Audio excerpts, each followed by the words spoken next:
To the point में आप सबका फिर से स्वागत है। हम लोग मूल अधिकार पढ़ रहे थे। मूल अधिकार जो 12 से 35 तक अनुच्छेद में लिखे हुए हैं, तो हम लोगों ने 12 से 24 तक कल कर लिया था। 24 के बाद 25 से आज हम लोग 31 तक करेंगे। 31 का कानून आप देख रहे हैं डिलीट हो गया है, लेकिन मूल संविधान में 31 का भी अधिकार बना हुआ था। तो आज हम लोग इतना करेंगे। इसके बाद जो लास्ट का टॉपिक है, छठा टाइप का मूल अधिकार, जिसको बोलते हैं संवैधानिक उपचारों का अधिकार, ये सबसे महत्वपूर्ण है। इसको डॉक्टर भीमराव अंबेडकर ने संविधान की आत्मा कहा। तो ये जो छठा टाइप का है संवैधानिक उपचारों का अधिकार, जिसके अंतर्गत हम कोर्ट जाते हैं, सुप्रीम कोर्ट और हाई कोर्ट, तो इसे हम लोग इसके बाद वाले स्लाइड में जस्ट पढ़ लेंगे। अभी हम लोग ये जो धार्मिक स्वतंत्रता का अधिकार है और शिक्षा एवं संस्कृति का अधिकार है, इसे देख लेते हैं। इससे काफ़ी सवाल आते हैं। अभी आप हाल में ही देखे होंगे कर्नाटक में हिजाब का मामला काफ़ी विवादों में था, तो इस वजह से इससे सवाल अक्सर आ जाते हैं और आप उलझ के रह जाते हैं, क्योंकि ये सवाल सारे अनुच्छेद लगभग एक टाइप के मिलते जुलते प्रावधान वाले हैं। तो चलिए समझते हैं, आज सारा कन्फ्यूजन दूर करते हैं। चलिए शुरू करते हैं। धार्मिक स्वतंत्रता का अधिकार जो 25 से 28 तक है, इसमें जो आर्टिकल 25 है उसमें है अंतःकरण की स्वतंत्रता। अंतःकरण का मतलब होता है आपका फेथ। आप खुद से किस धर्म में बिलीव करते हैं, आपका फेथ किस ओर है, आपको वो धर्म मानने की स्वतंत्रता है, वो धर्म मानने की फ्रीडम है। तो आप अंतःकरण की स्वतंत्रता, उसके अलावा जो भी आप धर्म मानेंगे उसके अनुसार आप रीति रिवाज करेंगे, धार्मिक कार्य करेंगे, तो वो आप कर सकते हैं। तो इसका भी जिक्र आर्टिकल 25 में है। आर्टिकल 25 में पहले आप धर्म को फॉलो करना शुरू किए, कोई भी धर्म एक अपनाए, वो धर्म के अनुसार धार्मिक कार्य रीति रिवाज करने की आपको आज़ादी है, ये है। उसके अलावा जब इतना आप करेंगे तो आप चूँकि धर्म से इतने अटैच हैं, तो आप उसके लिए प्रचार प्रसार भी कर सकते हैं। तो धार्मिक प्रचार करने की छूट भी आर्टिकल 25 से ही आती है। धर्म मानना, धार्मिक कार्यों को करना, रीति रिवाज को फॉलो करना, उसके अलावा प्रचार प्रसार करने की छूट आर्टिकल 25 से आती है। इसी के अंतर्गत अब चूँकि बहुत सारे धर्म में कई तरह के रीति रिवाज हैं। सिख धर्म में आपको पता है पगड़ी पहनी जाती है और कृपाण रखा जाता है, तो वहाँ 6 इंच तक के कृपाण रखने की आज़ादी है सिख समुदाय के लोगों को। और मुस्लिम समुदाय में जो मुस्लिम महिलाएं हैं, उन्हें हिजाब पहनने की छूट है। तो ये सब छूट कहाँ से आते हैं? ये आते हैं आर्टिकल 25 के तहत, क्योंकि उनके धार्मिक रीति रिवाज में ही इसका जिक्र है। जो गुरु गोविंद साहब के पंच ककार थे, उसमें कृपाण का जिक्र है, पगड़ी का जिक्र है। तो इस वजह से आप देखे होंगे हम लोगों को हेलमेट पहनना अनिवार्य रहता है, और बाकी लोगों को हेलमेट पहनना सबको अनिवार्य रहता है बाइक चलाते वगैरह चलाते समय। लेकिन जो सिख धर्म के लोग हैं, उनके लिए हेलमेट पहनना अनिवार्य नहीं है। अगर उन्होंने पगड़ी धारण कर रखी है तो कैसे वो हेलमेट लगा सकते हैं? तो वो बिना हेलमेट के पगड़ी पहन के ही चल सकते हैं, पुलिस उनका चालान नहीं कर सकती। ये उनको राइट कहाँ से मिला? ये उनको राइट आर्टिकल 25 से ही मिलता है। इस तरह से आप देखेंगे कि जो हमारे मूल अधिकार, फंडामेंटल राइट, पॉलिटी का चैप्टर है, वो किस तरह से हमारे डेली लाइफ से जुड़ा हुआ है। काफ़ी इंटरेस्टिंग है, आप बस हमारे साथ बने रहिए। और मुस्लिम महिलाओं को भी ये राइट है। अगर किसी मुस्लिम महिला के सरनेम में कौर लगा हुआ है, वो अपना अगर वो आधार कार्ड वगैरह शो करती है, उसका सरनेम कौर लगा हुआ है, तो अगर वो 2 व्हीलर ड्राइव कर रही है तो उसे भी पगड़ी पहनने का, उसे भी हेलमेट पहनने का कोई ज़रूरी नहीं है, उसका फाइन नहीं किया जा सकता।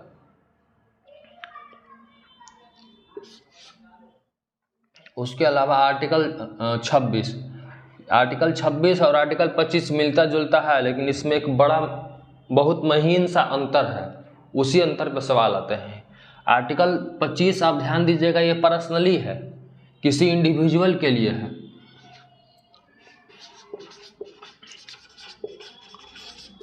ये आर्टिकल 25 इंडिविजुअल का है। मैंने खुद से पगड़ी पहन रखी है, मैंने कृपाण धारण कर रखा है, मैं प्रचार प्रसार कर रहा हूँ, या फिर मैं कोई किसी धर्म को मान रहा हूँ, कोई दूसरे धर्म को, ये मेरे खुद पर डिपेंड करता है। लेकिन ये जो है आर्टिकल 26, ये धार्मिक कार्यों के सामूहिक प्रबंधन पर है। धार्मिक कार्यों का जो भी प्रबंधन होता है सामूहिक रूप से, उस पे आर्टिकल 26 है। इसी के तहत स्थापना की जाती है ट्रस्ट की, या फिर धार्मिक संपत्ति रखा जाता है, ट्रस्ट की स्थापना की जाती है। तो धार्मिक कार्यों का जो भी प्रबंधन होता है इसी के तहत किया जाता है, आर्टिकल 26 के तहत। वक्फ बोर्ड की संपत्ति आपने सुनी होगी, तो वक्फ बोर्ड की संपत्ति भी इसी के तहत आती है, आर्टिकल 26 के तहत। धार्मिक कार्यों का प्रबंधन जो सामूहिक रूप से किया जाता है, जिसमें बहुत सारे लोग मिल के किसी धर्म या फिर के ट्रस्ट को चलाते हैं, उनकी शक्तियाँ आर्टिकल 26 से आती हैं। आर्टिकल 27 में है, चूँकि वो किसी, अब देखिए ये भी जुड़ा हुआ है इससे। आर्टिकल 27 में है कि अब चूँकि किसी वो ट्रस्ट को चला रहे हैं तो उसमें धन इंगेज है, पैसा इन्वॉल्व है, तो पैसा इन्वॉल्व है तो उस पैसे को, वो पैसा टैक्स फ्री रहेगा, ऐसा लिखा हुआ है आर्टिकल 27 में। धार्मिक कार्यों का जो भी धन है वो टैक्स फ्री रहेगा, आर्टिकल 27 में लिखा हुआ है। आर्टिकल 28 में है कि पूर्णतः सरकारी खर्चे वाले स्कूल में धार्मिक शिक्षा नहीं दी जा सकती। जो भी ऐसा स्कूल जो भी सरकारी खर्चे पर चल रहा है उसमें धार्मिक शिक्षा नहीं दी जा सकती। किसी भी स्कूल में सरकारी स्कूल में किसी तरह का धार्मिक शिक्षा देना मना है। ये ऐसा कहाँ लिखा हुआ है? आर्टिकल 28 में लिखा हुआ है। तो आर्टिकल 25 से लेकर 28 तक, 25 से लेकर 28 तक धार्मिक स्वतंत्रता का अधिकार है। पहले आप किसी धर्म को माने इंडिविजुअली तौर पे, उसके बाद देखिए 25 में, उसके बाद 26 में किसी धर्म को इंडिविजुअल टर्म पे माने, उसके बाद उसको इतना बड़ा कर लिए कि सामूहिक रूप से उसके प्रबंधन में भी इन्वॉल्व हो गए। अब देखिए, अब चूंकि पैसा चाहिए उसके लिए, तो वो पैसा आपका टैक्स फ्री है। ये धार्मिक कार्यों का प्रबंधन जो है टैक्स फ्री है, ये आर्टिकल 27 में लिखा हुआ है। तो ये आप देखिएगा किस तरह से सीक्वेंस में आराम से आप याद रख सकते हैं 25, 26 और 27 को, काफ़ी कोई दिक्कत आपको नहीं होने वाली। और जो 28 है, पूर्णतः सरकारी खर्चे वाले स्कूल में धार्मिक शिक्षा नहीं दी जा सकती।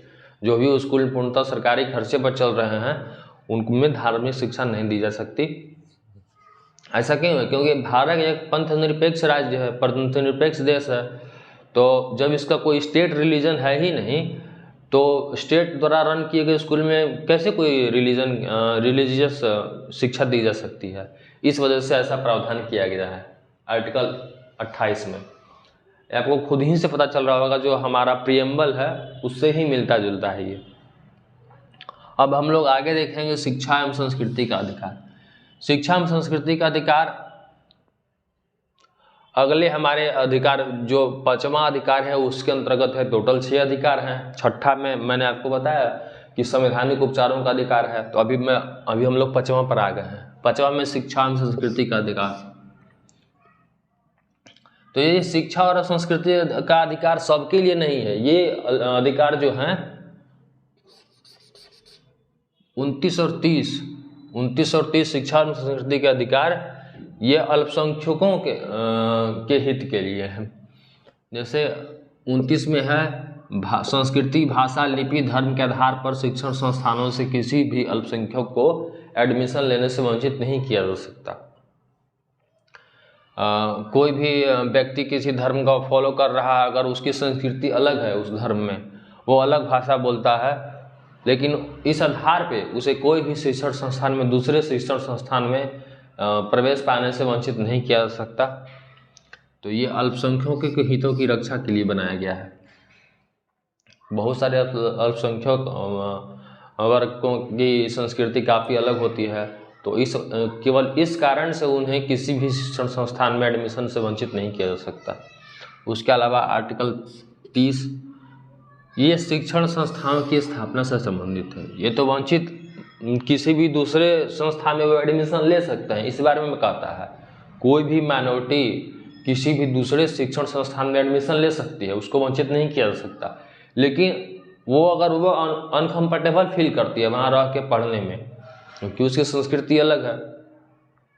500,000 लड़के अगर पढ़ रहे हैं वहाँ पे, अगर कोई भी दूसरा माइनॉरिटी का 5 से 10 स्टूडेंट वहाँ गए हैं तो वहाँ मना ही तो नहीं है, लेकिन अगर वो अनकम्फर्टेबल फील कर रहे हैं तो उनके लिए अलग से शिक्षण संस्थानों की स्थापना अल्पसंख्यकों के द्वारा की जाएगी और सरकारें उन्हें अनुदान देंगी, सरकारें उन्हें अनुदान देंगी।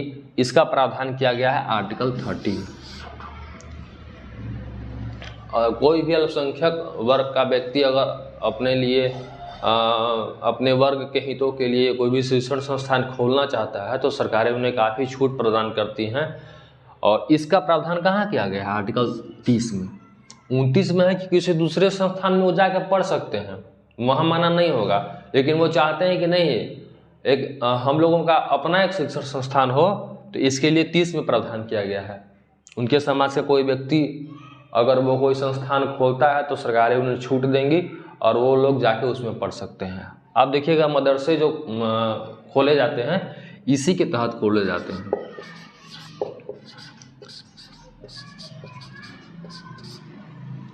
मदरसे इसी आर्टिकल के तहत आर्टिकल 30 के प्रयोग करके ही खोले जाते हैं और उनमें अनुदान मिलता है।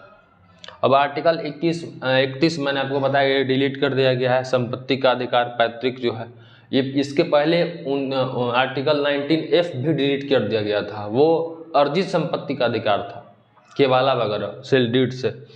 ये पैतृक संपत्ति का अधिकार है, इसे भी डिलीट कर दिया गया है। 44वां संविधान संशोधन 1978 के द्वारा इसे एक कानूनी अधिकार बना दिया गया है। अब ये आर्टिकल 300 में कानूनी अधिकार है, मूल अधिकार नहीं रह गया। इस तरह से हम लोगों ने आज धार्मिक स्वतंत्रता का अधिकार और शिक्षा और संस्कृति का अधिकार ये इस वाले स्लाइड में ख़त्म कर लिया। इसके जस्ट अगले स्लाइड में हम लोग सबसे लास्ट टॉपिक, लेकिन सबसे महत्वपूर्ण टॉपिक हम लोग ख़त्म करेंगे, वो है संवैधानिक उपचारों का अधिकार। ये सारे जितने भी आपको मिले हुए हैं अधिकार, अगर इनका हनन होता है तो आप जाएंगे कहाँ, किससे कंप्लेन करेंगे? जैसे मैंने आपको बताया कि पुलिस अगर आपको पकड़ ली तो आपको 24 घंटा के अंदर ही पुलिस की ये जिम्मेवारी है कि वो जो उस जुरिडिक्शन में जो भी न्यायालय है वहाँ लेके जाए आपको और जज साहब आपकी बात सुने। लेकिन पुलिस ऐसा न करे, या फिर जो भी अधिकार मिले हुए हैं, आपको अधिकार है कि अगर आपने पगड़ी पहन रखी है तो आपको हेलमेट नहीं लगाना जरूरी है अगर आप सिख समुदाय के हैं तो, लेकिन पुलिस पकड़ के चालान ही कर दे आपका, तो ये आप इसके लिए कहाँ जाएंगे? कहीं तो एक संस्था होनी चाहिए, वही संस्था है सुप्रीम कोर्ट। तो वो संस्था किस तरह से काम करती है, उसके क्या क्या अधिकार हैं इस मामले में, वो कौन से रिट जारी करती है, हम लोग ये अगले वाले स्लाइड में देखेंगे। वो काफ़ी इंपॉर्टेंट है, उससे काफ़ी सवाल आते हैं, आप लोग ध्यान से देखिएगा।